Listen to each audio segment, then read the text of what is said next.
Kai aš prisijungiau prie Zinzino kompanijos, aš neturėjau jokių tikslų.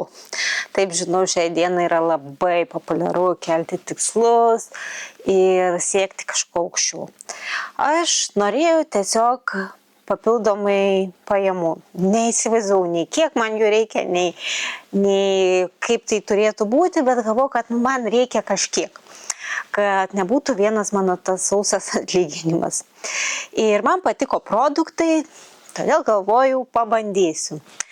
Ir matau, kad šiai dienai aš išėjau iš darbo, kuris buvo su visom socialiniam garantijom, kokias tik įmanoma, nes buvau pareigūnė ir esu šioje veikloje.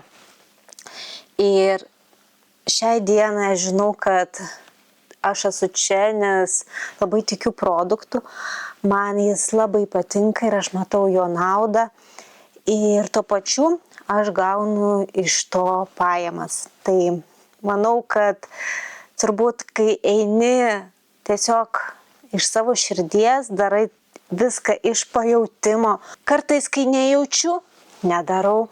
Kai pajaučiu, vėl pradedu daryti.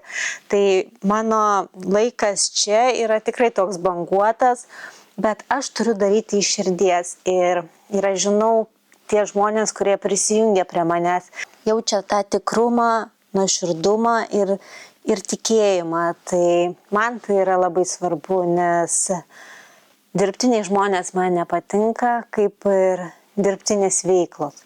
Aš noriu tame jausti malonumą ir man patinka tas organiškumas, kurį man pavyko sukurti.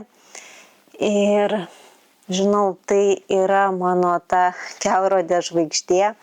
Tai ir tau iš tikrųjų aš nenoriu žadėti jokių kalnų, statyti jokių maks tikslų.